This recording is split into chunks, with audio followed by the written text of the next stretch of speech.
Hello hello hello hello जय भाई, आवाज नहीं आई।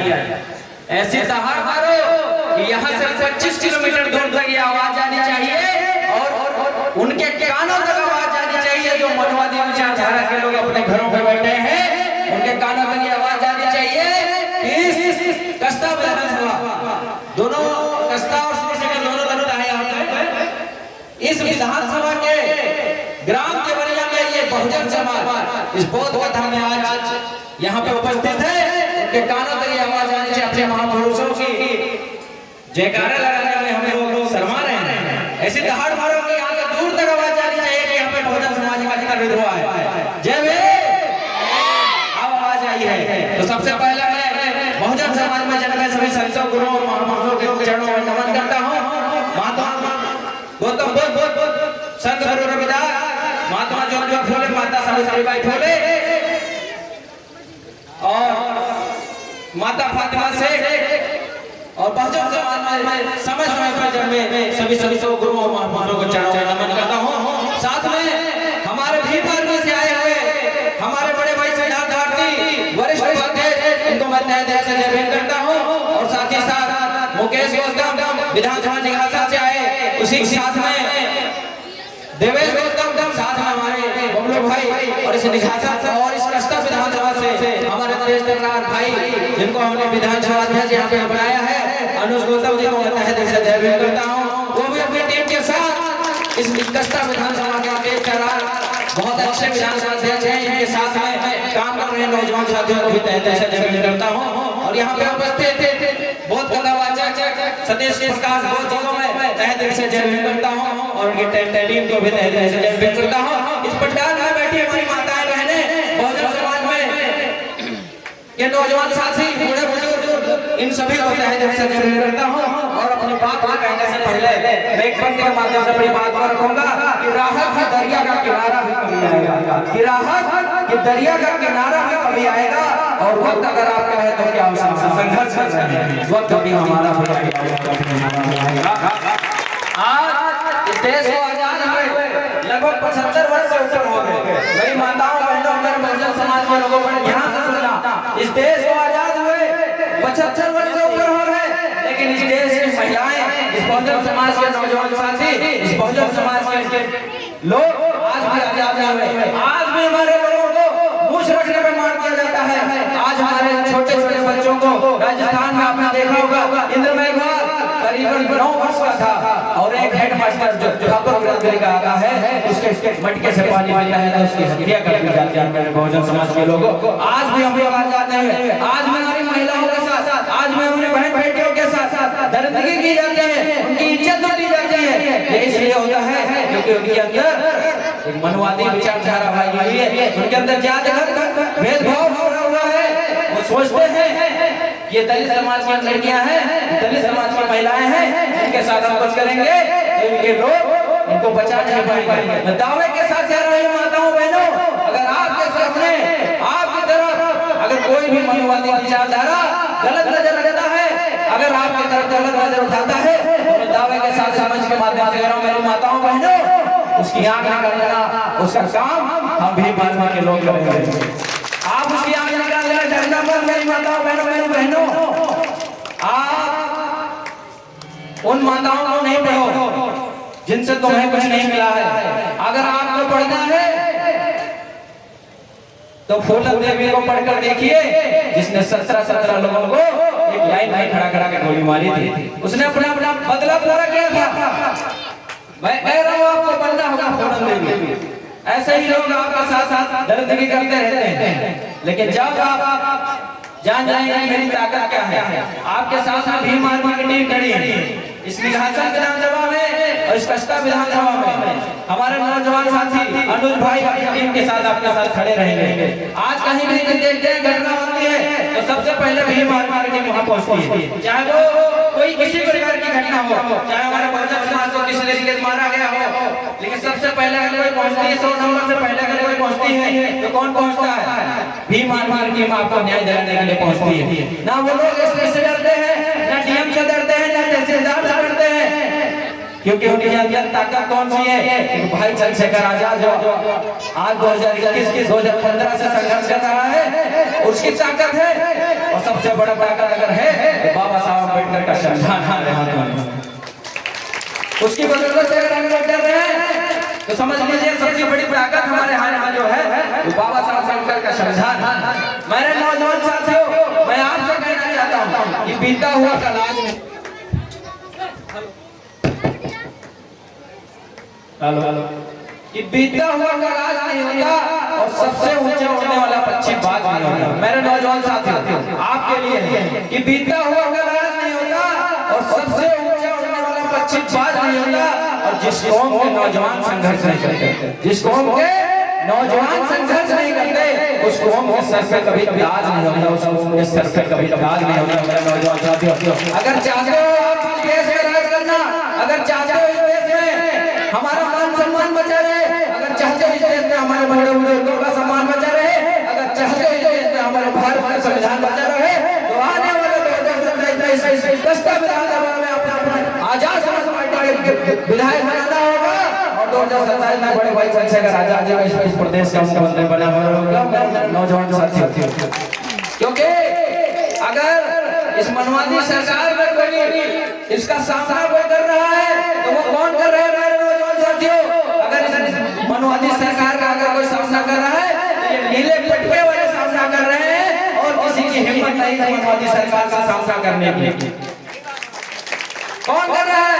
हम बहुजन समाज के लोग, हम भीम आर्मी के लोग, हम बाबा साहब का वंशज हैं। हम किसी के डराने से नहीं डरते, हम किसी के डराने से नहीं डरते। बीजेपी के लोग, आरएसएस के लोग हमारे भीम आर्मी के लोगों के ऊपर मुकदमा लगाते हैं, उनको डराते हैं, धमकाते हैं कि आप बीजेपी की बुराइयां करना बंद कर दो, बहुजन समाज को जगाना बंद कर दो। तो मैं उनके दावे के साथ कह रहा हूँ कि मत समझना डराने से डर जाएंगे, तुम मत समझना तुम्हारे डराने से डर जाएंगे। हम भीम आर्मी के शेर हैं, कभी जरूरत पड़े तो समय बताकर आमना सामना कर लेना, तुम्हारी वो करेंगे तुम्हारे घर वाले भी नहीं तुम्हें पहचान पाएंगे। हम भीम आर्मी के शेर कि मत समझना डराने से डर जाएंगे, हो की सारी हदों से गुजर जाएंगे, हो मौत के नाम का खौफ देता हूँ, मौत जिस रोज आएगी मर जाएगी, मौत जिस रोज आएगी मर जाएंगे। लेकिन तुम्हारे डराने और धमकाने से डरने वाले लोग नहीं। अगर समय आएगा तो याद रखना, इतिहास ही नहीं पूरा भूगोल बदल देंगे, पूरा भूगोल। कभी समय आएगा तो समय बता करके हमने सामना कर लेना। हम भीम आर्मी के शेर हैं, किसी से डरने वाले लोग नहीं। जो लोग समझते हैं, जो दिखाते हैं पुलिस थाने के डर, जो दिखाते हैं मुकदमे का डर, तो मैं कहना चाहता हूँ कि हो गया है फैसला, हो गया है फैसला। अब कहेंगे नहीं, तुम्हारी जुल्मों से हम सहेंगे नहीं। और दिखाते हो जेल पुलिस लाठी डंडों का डर कि तुम दिखाते हो जेल पुलिस लाठी डंडों का डर हमें। अब मौत भी आएगी तो बेटा डरेंगे नहीं, अब मौत भी आएगी तो बेटा डरेंगे नहीं। हम डरने वाले लोग नहीं। मेरी माताओं बहनों, सबसे पहले आपको ध्यान रखना होगा, क्योंकि सबसे ज्यादा अगर कोई पाखंड में है तो हमारी माताएं बहनें हैं। आज नवरात्र चल रही है, अगर कोई व्रत रख रहा है तो सबसे पहले हमारी माताएं बहनें व्रत रखते हैं, लेकिन व्रत से कुछ नहीं होगा। आप एक दिन भूखा रह करके सोचते हैं कि हम अमीर बन जाएंगे, हमारे घरों में 2 मंजिलें बन जाएंगी, तो मैं आपको बताना चाहता हूँ कि देखिए जाकर के फुटपाथ पे बेचारे गरीब लोग पूरा दिन खाना नहीं खाते हैं, तो सबसे पहले उनका 2 मंजिल का घर बना होता है, जो बेचारे भूखे रहते हैं। इस बात को समझना होगा कि भूखे रहने से हमें कुछ मिलने वाला नहीं है। आप भूखे रहेंगे, आपके अंदर प्रोटीन कम होगी, आपके अंदर ब्लड की कमी आएगी, तरह तरह की बीमारियां आपके अंदर फैलेंगी, बीमारियां आएंगी। फिर जाओगे डॉक्टर के पास, ऐसी दवाई नहीं देगी, 1000-1500 आपको चलेगी, उससे आपको बरकत नहीं होने वाली और पैसा खर्च होगा। लेकिन आपको समझना होगा, हमें व्रत नहीं रखना। अगर व्रत रखना है आधी रोटी खाए, लेकिन उसका व्रत रखें, जो पैसा बचेगा उस पैसे से हम अपने बच्चों की पढ़ाई करवाएंगे। और जब बच्चा पढ़ गए एक एसपी, डीएसपी, इंजीनियर, डॉक्टर बनेगा तो मैं दावे के साथ कहता हूँ आपकी किस्मत बदलने का काम तुम्हारा बेटा करेगा। 2 मंजिल का घर कौन बनाएगा? तुम्हारा बेटा बनाएगा। लेकिन उस पर तुम लोग ध्यान नहीं दोगे। तो मैं तो उन पे विश्वास है जिनको तुमने कभी देखा नहीं। तुम्हारे अंदर अंधश्रद्धा बनी हुई है। आप आस्था के नाम पे अपने पैसे बर्बाद कर रहे हो, अपने शरीर को बर्बाद कर रहे हो। मैं दावे के साथ कह रहा हूँ, आपके घर में आपका पति प्रतिदिन 500 रुपए कमाता होगा दिहाड़ी, उससे ज्यादा भी कमाता होगा, लेकिन आज 500 रुपए कमाता होगा। 200 रुपए का अगर आप खाना खा जाएंगे तो फिर भी 300 रुपए आपके घर में बचेंगे।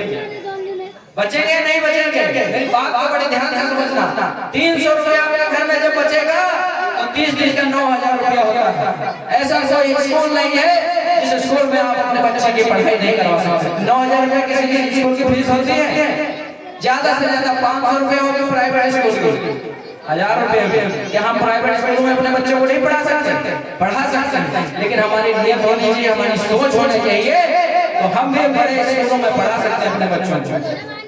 हम लोग क्या करते हैं कि हमारे पास पैसा नहीं है, हम सरकारी स्कूल में पढ़ाएंगे। सरकारी स्कूलों में अगर अच्छी पढ़ाई होती तो आज इंजीनियर, डॉक्टर बने बैठे होते हमारे बच्चे। सरकारी स्कूलों की शिक्षा ही बर्बाद कर दी सरकार ने। उनका कहना है कि किसी भी बच्चे को फेल ना किया जाए। जब टीचर को पता होगा कि हमें फेल ही नहीं करना है तो भैया ऐसे आओ, बढ़ते जाओ। पहले क्लास में आए, अगले साल दूसरी क्लास में चले गए। पढ़ाई का ध्यान देना, हमें आपको ध्यान देना है। बाबा साहब अम्बेडकर ने कहा था कि शिक्षा व सैन्य का दूध है, जो पिएगा वो दहाड़ेगा, जो पिएगा वो दहाड़ेगा। आज अगर मैं आप लोगों के बीच में नेपाल बॉर्डर से मैं आया हूँ, यहाँ से कम 100 किलोमीटर दूर से टिकुनिया पड़ता है, वहां से मैं आपके बीच में चल कर आया हूँ। अगर यहाँ पे बोल रहा हूँ, अगर यहाँ पे दहाड़ रहा हूँ, आप लोगों के बीच में अपनी बात रख रहा हूँ, या डाक्टर शिक्षा की है। आज पढ़ लिख करके आज मैं एडवोकेट हूँ, LLB किया हूँ। LLB करने के बाद आज मैं एडवोकेट हूँ। आज इस मंच में अगर मैं बोल रहा हूँ तो बाबा साहब अम्बेडकर की वजह से बोल रहा हूँ। लोग हमें पढ़ने नहीं दिया करते थे। 3000 वर्षों तक हम पे राज किया ब्राह्मण समाज के लोगों ने। मैं खुल के कह रहा हूँ, 3000 वर्षों तक राज किया, हमें पढ़ने नहीं दिया गया, हमें संपत्ति रखने नहीं दिया गया। जब 70 वर्ष हुए हमें आरक्षण दिए हुए बाबा साहब अम्बेडकर, आज उनके पेटों में दर्द होने लगे, आज उनके पेट में दर्द होने लगी। 3000 वर्षों तक तुमने आरक्षण खाया, 3000 वर्षों तक तुमने राज किया, पूरा का पूरा आरक्षण तुमने रख लिया। हमें क्या मिलता था? सिर्फ हम उनके खेतों में खाली क्या करें, उनके खेतों में मजदूरी करें। अगर आपका बच्चा 14 साल का हो जाता था तो वो कहने लगते थे आपका बच्चा मजदूरी करने वाला हो गया है, इसके क्यों नहीं भेजते हमारे खेतों में काम करने के लिए, 2-4 पैसा कमा के तो मिलेगा। उनकी क्या सोच थी कि तुम्हारा बच्चा पढ़ ना पाए, तुम्हें ऐसे पहचानते थे कि 2-4 पैसा तुम्हारे घर में आ जाएगा। 2-4 पैसों की आप फिक्र करना छोड़ दीजिए। मैं दावे के साथ कह रहा हूं, जिस दिन अपने बच्चों को अच्छी शिक्षा दे दिए, अच्छी नौकरी आपके घर में बन जाएगी, तो आज तो हम लोग इस सरकार से कहते हैं कि हमें शौचालय दे दीजिए। हमारे गांव में प्रधान होते हैं, उनसे कहते शौचालय दिलवा दीजिए, आवास दिलवा दीजिए। मैं दावे के साथ कह रहा हूँ, तो आप पूरी धन के साथ अपने बच्चों की पढ़ाई करवा लीजिए। जिस दिन आपका बेटा नौकरी पा गया तो शौचालय की जरूरत नहीं होगी, आवास की जरूरत नहीं होगी। उस बेटा के वजह से आपके घर में 2 मंजिल का घर भी होगा, शौचालय भी होगा, आवास भी होगा। आपको शिक्षा प्राप्त से पहले ध्यान देना है। मेरे नौजवान साथियों, आपसे भी कहना चाहता हूँ कि रख हौसला, वो मंजर भी आएगा, रख हौसला वो मंजर भी आएगा, और प्यासे के पास चल समंदर भी आएगा। रख हौसला वो मंजर भी आएगा, प्यासे के पास चल समंदर भी आएगा। थक थक ना बैठे मंजिल के मुसाफिर, थक थक ना बैठे मंजिल के मुसाफिर, मंजिल भी मिलेगी, मिलने का मजा भी आएगा, मंजिल भी मिलेगी, मिलने का मजा भी आएगा। समय का इंतजार करिए, सब कुछ होगा। आने वाले समय में हम लोग जो मेहनत कर रहे हैं इस बहुजन समाज को सत्ता में स्थापित करने के लिए, वो बहुत जल्द ही वो सामने दिख रहा है कि मेरा बहुजन समाज धीरे धीरे एकजुट होने लगा है। तो बीजेपी की सरकार कह रहे थे, उनके नेता कह रहे थे कि हम संविधान को बदल देंगे, तो मेरा बहुजन समाज उनको मुंह तोड़ जवाब दे दिया है। इस लोकसभा चुनाव में 2024 में आज बहुमत से सरकार नहीं बना पाए हैं। आज अगर खड़े हैं तो एक स्टेपनी पे खड़े हैं, अगर गठबंधन टूट गया तो उनकी सरकार भी पलट जाएगी। ये बहुजन समाज ने मुंह तोड़ जवाब दिया है। जो आज कह रहे थे कि हम संविधान बदल देंगे, मैं दावे के साथ कहता हूँ संविधान बदलने के लिए तुम्हारे पास इतनी ताकत नहीं है कि आप संविधान बदल दो। हमारे जैसे अम्बेडकरवादी संविधान के लिए मरने मिटने के लिए तैयार बैठे हैं। संविधान चाहिए तो अगर गर्दन भी कटानी पड़ी तो संविधान के लिए हम गर्दन भी कटा सकते हैं, और संविधान के लिए गर्दन काट भी सकते हैं। ये दावे के साथ कह रहे हैं। इस के माध्यम से हम लोग अपने घर से निकलते हैं, ये नीला पटका जब डाल के चलते हैं तो मैं अपने माता से कह देता हूँ, आपका बेटा ये नीला जो पटका डाल के चल रहा है यही मेरा कफन है। ये मत सोचना कि आपका बेटा आज घर से निकला है तो घर को वापस आएगा। हमारे पीछे मनवादी विचारधारा के लोग बहुत सारे लगे हैं मारने के लिए, लेकिन मैं कह रहा हूँ इस भाई को, इस बेटे को, इस दीपक भाई को अगर किसी ने चोट पहुंचाई तो आप लोग साथ बैठोगे? क्या साथ बैठोगे? अगर जरूरत पड़ी मुझे तो निघासन नहीं आओगे? अगर जरूरत पड़ी तो पूरी निघासन से निघासन छोड़ो, पूरा जिला में जाम जानने का काम भी मानव की टीम करेगी। ये दावे के साथ कह रहा हूँ। और मैं कह रहा हूँ आप लोगों को, ये भी कह रहा हूँ कि आप लोग जहाँ पर पसीना बहाएंगे वहाँ पे भी मारने के नौजवान साथी अपना खून बहाने का काम करेंगे। मेरे बहुजन समाज के लोगों, आपको जगना होगा, अपनी वोट ताकत को पहचानना होगा। अगर इस देश के अंदर सबसे बड़ी ताकत है तो बाबा साहब अम्बेडकर के द्वारा दिए गए वोट की ताकत है। आज बड़ा सा बड़ा नेता जो लोग हमें पड़ोस में बैठने से पड़ोस में बैठना नहीं देखना चाहते थे, आज वो लोग आपके घरों में आते हैं, आपके हाथ आगे हाथ जोड़ते हैं, आपके पैर पकड़ते हैं और ये कहते हैं कि आप मुझे वोट दे दीजिए। वही लोग तुम्हें देखना पसंद नहीं करते थे। आज वो ताकत तुम्हारे हाथों में है, लेकिन तुम लोग उस वोट की ताकत को नहीं पहचान पा रहे हो। 500 रुपए में दारू मुर्गे में अपनी वोट को बेच दे रहे हो। ऐसे लोगों को सत्ता में बिठा दे रहे हो तो तुम्हारे ऊपर ही शोषण कर रहे हैं, तुम्हारे बहनों के साथ शोषण कर रहे हैं, तुम्हारे लोगों को मारा जा रहा है, न्याय नहीं मिलता है। जब बहन जी की सरकार थी तो SC/ST एक्ट 2 मिनट में लग जाता था। मेरे बहुजन समाज के लोगों, अगर हमारे समाज के लोगों को कोई भी अदर समाज का व्यक्ति अगर किसी भी प्रकार से प्रताड़ित करता था तो हमारे लोग थाने में जाते थे और शान के साथ कुर्सियों पर बैठते थे और तुरंत SC/ST का मुकदमा दर्ज कराते थे। आज अगर हमारे लोगों को मारा जाता है तो थाने में जाते हैं तो वहाँ के प्रभारी जो होते हैं, वहाँ के इंस्पेक्टर जो होता है, वो हम लोगों को इधर से उधर फैलाता फैलाता रहता है और SC/ST का मुकदमा नहीं दर्ज करता है। ये ताकत अगर आपको मिलेगी तो वोट की ताकत तो मिलेगी। आपको प्रण लेना होगा, संकल्प लेना होगा। आने वाले 2027 के चुनाव में विधानसभा का विधायक बनाएंगे तो वो विधायक होगा अम्बेडकरवादी, क्योंकि हम मनवादियों से झेल चुके हैं। मनवादियों को कसम खाकर कह रहे हैं प्रांगण में, आप लोगों को कसम खाना होगा कि आने वाले 2027 में मनवादी विचारधारा के लोगों को हम लोग वोट नहीं करेंगे, बहिष्कार करना होगा। आपको वोट किसको करना होगा? जो आपके बीच में खड़ा हो, आपकी आवाज उठाता हो और आपका हितैषी हो। दलित हितैषी बनकर के कब आते हैं? जब हमारी बहनों